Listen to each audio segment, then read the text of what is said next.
శ్రీమంతం జరిపించే దగ్గరికి అనుకోకుండా విహారి బామ్మను కాపాడి ఇంటికి తీసుకొని వస్తుంది బామ్మ. బామ్మ కోసం అని చెప్పేసి సిరి అదే లక్ష్మి ఎదురు చూస్తూ ఉంటుంది. లోపలికి రా బాబు అని చెప్పేసి చేపట్టుకొని బామ్మ లోపలికి తీసుకొస్తుంది. విహారిని చూసి లక్ష్మి షాక్ అయిపోతుంది. ఇదేంటి విహారి గారు ఇక్కడికి వచ్చారు అని చెప్పేసి కంగారు పడిపోతుంటుంది. రా బాబు రా అని చెప్పేసి ఈ విధంగా చేపట్టుకొని తీసుకొని వస్తుంది.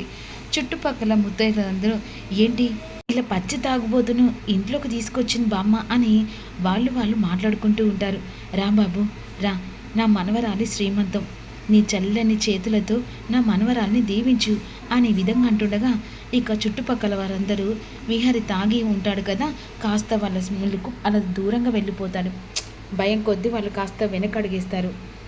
నీ చేతులతో దీవించు బాబు అని విధంగా అంటుండగా తాగిన మహేంద్రలో లక్ష్మి కంగారు పడిపోతూ ఎక్కడ విహారి నన్ను గుర్తుపడతాడేమో తను భయపడుతుండగా ఇక్కడ విహారి తన మొహాన్ని చాటుకుంటూ అలా చేతులు పెట్టుకుంటూ అక్షంతలు తీసుకోపోతుండగా అక్కడ ప్లేట్లో ఇక అలా పూలదండ ఉంటుంది. ఆ పూలదండ చేయి తాగి ఒక్కసారిగా ప్లేటు పక్కన పడి ఆ పూలదండ ఎగిరి లక్ష్మి మెడలో పడుతుంది. అలా పడేసరికి లక్ష్మి ఆ పూలదండ చూసుకొని చాలా మురిసిపోతూ బాధపడుతూ ఉంటుంది. సంతోషంతో కూడా ఈలోపు బాబు ఇదిగో నేను పెడుతున్న అక్షింతలు తీసుకొని నా మనవరాల్ని నీ చల్లని దీవులతో దీవించు నాన్న అని చెప్పేసి వెంటనే బామ్మ తన చేతిలో ఇలా అక్షింతలు పెడుతుంది. అప్పుడు వెంటనే అలా తన మొహానికి ఆ వేర్లు పెట్టుకొని లక్ష్మిని దీవిస్తూ ఉంటాడు. అలా దీవించేసరికి లక్ష్మి ఏడ్చుకుంటూ ఇంకొక బాధ ఒక సంతోషంతో అతని కాళ్ళు ఇలా మొక్కుతుండగా అన్ఎక్స్పెక్టెడ్గా విహారికి లక్ష్మి ఏదో తాకినట్టుగా ఇక ఒక్కసారి షాక్లో అయిపోతాడు. ఇదేంటి లక్ష్మి తాకినట్టుగా అనిపించిందే అని చెప్పేసి అనుకుంటూ ఉంటాడు. ఈలోపు అలా కాళ్ళు మొక్కిన తర్వాత ఇక లక్ష్మి అక్కడి నుంచి వెళ్ళి గబుక్కున లేచి వెళ్ళిపోతుంది. ఇక విహారి అటు ఇటు చూస్తూ ఉంటాడు. లోపలికి వెళ్ళిన లక్ష్మి ఏడుస్తూ ఉంటుంది. విహారితో బామ్మ మాట్లాడుతూ ఈరోజు నువ్వు నన్ను కాపాడవు బాబు, అదే నువ్వు లేకపోతే ఈరోజు నా మనవరాలు శ్రీమంతం జరిగేది కాదు, ఇక నువ్వు వచ్చి నా మనవరాల్ని ఆశీర్వదించేవాడివి కాదు అని అంటుండగా లక్ష్మి గుక్కపట్టి ఏడుస్తూ ఉంటుంది. ఇక తనకి కాస్త పురిటి నొప్పులు స్టార్ట్ అవుతూ ఉంటాయి. బాబు ఇందాక వచ్చావు కదా, ఇక కాస్త ఎంగిలి పడి పో బాబు, వద్దు బామ్మ నేనేం తినను, ఇంటికి వెళ్ళాలి అని విధంగా ఇక విహారి వెళ్ళబోతుండగా ఇక ఒక్కసారిగా లక్ష్మి కింద పడిపోతుంది. అమ్మ సిరి అని చెప్పేసి బామ్మ వెంటనే పడిపోయిన లక్ష్మి దగ్గరికి వెళ్తాడు. వెళ్ళేసరికి బామ్మ తట్టుకోలేకపోతున్నాను అని అంటుండగా బాబు దయచేసి దండం పెడతాను, నా మనవరాలకి పురిటి నొప్పులు స్టార్ట్ అయిపోయాయి. ఏంటి బామ్మ? అవును బాబు దండం పెడతాను, అదనగా ఎవరు కూడా లేరు, దయచేసి ఆ బిడ్డను తల్లిని కాపాడు బాబు, దండం పెడతానని బామ్మ దండం పెడుతూ ఉంటుంది విహారికి. వెంటనే పద బామ్మ అని చెప్పేసి లక్ష్మిని ఎత్తుకొని ఇక విహారి కారులో కూర్చోబెట్టుకొని మళ్ళీ హాస్పిటల్కి బయలుదేరుతుండగా ఇక్కడ హాస్పిటల్ దగ్గర నుంచి పద్మాక్షికి ఫోన్ వస్తుంది. పద్మాక్షి ఒక అమ్మాయికి మెడిసిన్స్ ఇస్తూ తన కడుపులో బిడ్డను ఇంటికి వారసం చేయాలని చెప్పేసి ఈ విధంగా మాట్లాడుకుంటారు కదా, ఆ అమ్మాయికి పురిటి నొప్పులు రావడంతో హాస్పిటల్ దగ్గరికి వస్తుంది. వెంటనే ఇది ఇక పద్మాక్షి మేడానికి చెప్పాలి కదా అని చెప్పేసి ఆ డాక్టర్ పద్మాక్షికి కాల్ చేస్తారు. డాక్టర్ కాల్ చేసిందని చెప్పేసి పద్మాక్షి లిఫ్ట్ చేస్తుంది. చెప్పండి డాక్టర్. గుడ్ న్యూస్ మేడం, తనకి పురిటి నొప్పులు స్టార్ట్ అయ్యి ఇప్పుడు మీ అమ్మాయిని కూడా పురిటి నొప్పులతో మీరు హాస్పిటల్ దగ్గరికి తీసుకురావాలి. వాట్? ఎప్పుడా? తనకి ఇంకా 9వ నెల. ఇప్పుడు మీరు ఒకవేళ మీ చేయి దాటేసుకుంటారు, అందుకని ఇదే మీకు మంచి ఛాన్స్. తనకు పుట్టబోయే బిడ్డని ఇంటికి వారసుడు కావాలంటే ఇది మిస్ అయితే మీరు మళ్ళీ మిస్ అయినట్టే అని ఈ విధంగా అన్న తర్వాత సరే డాక్టర్ మీరు చెప్పినట్టే చేస్తానని చెప్పేసి కాల్ కట్ చేస్తుంది. సహస్ర ఏంటమ్మా?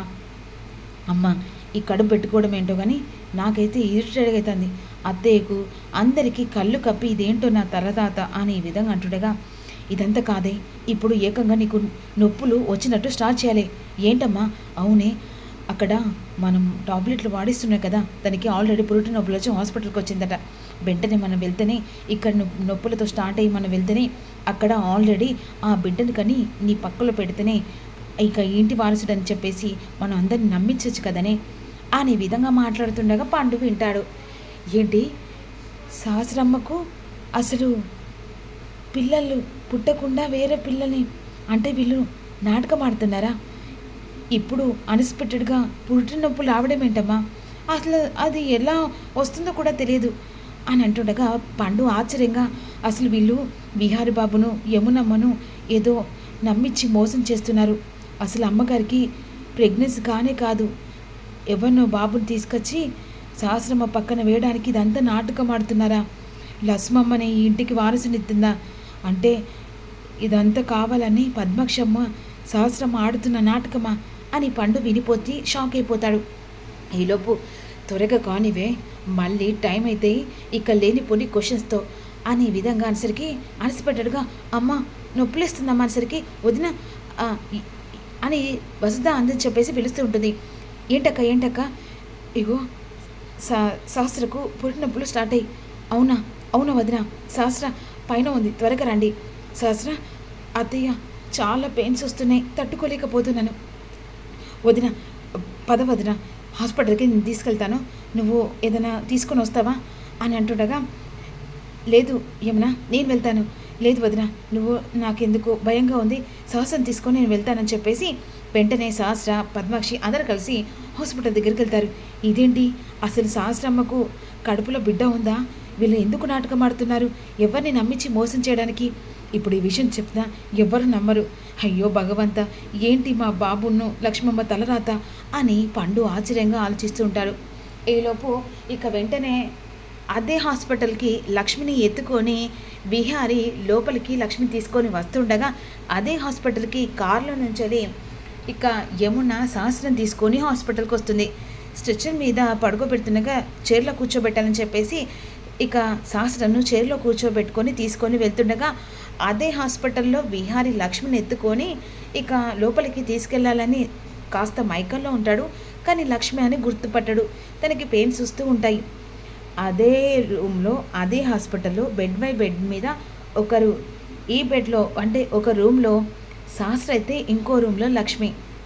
అలా కమెంట్తో ఇక్కడ ఆల్రెడీ లక్ష్మి అటు సహస్ర అదే హాస్పిటల్లో ఉంటారు. సమయానికి తీసుకొచ్చో బాబు అనే విధంగా ఇక బామ్మ కంగారు పడిపోతూ ఉంటుంది.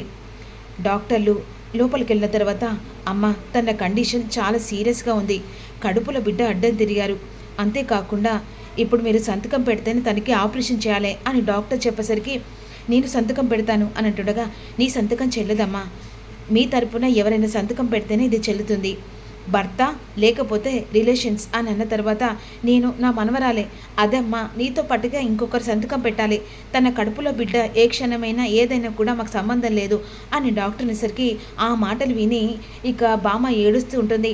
బామ్మ ఆ సంతకం నేను పెడతాను, నీ మనవరాలకి ఏం కాదు బామ్మ అని చెప్పేసి అనుకోకుండా ఇక అక్కడ రిజిస్టర్లో ఇక తను తాగిన మైకంలో అక్కడ సంతకం భర్త సంతకం విహారి అని చెప్పేసి రాస్తాడు.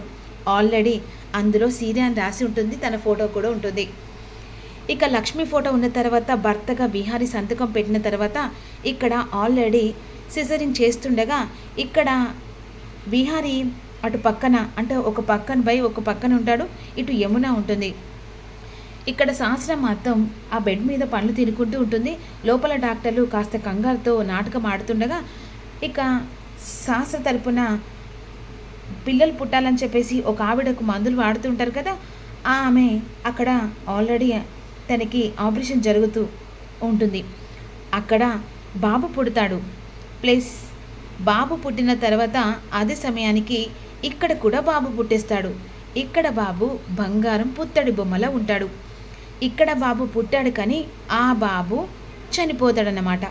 ఆ బాబు చనిపోయాడని చెప్పేసి డాక్టర్లు కంగారు పడుతుండగా పద్మాక్షి వచ్చి సారీ పద్మాక్షి గారు, బాబు చనిపోయేసరికి ఒక్కసారి షాక్ అయిపోతుంది పద్మాక్షి. సహస్రకు తెలియకుండానే లక్ష్మి కొడుకు సహస్ర పక్కన ఇక లక్ష్మి కొడుకుగా పెరుగుతాడా, ఆ ఇంటికి వారసుడిగా నిలుస్తాడా అనేది అప్కమింగ్లో తెలుసుకుందాం. సహస్ర కొడుకు చనిపోయినట్టుగా లక్ష్మి తెలిసిన తర్వాత లక్ష్మి కావాలని డాక్టర్ని ఇక కోరుకొని తన కొడుకును డాక్టర్ చేతిలో పెడుతుందా?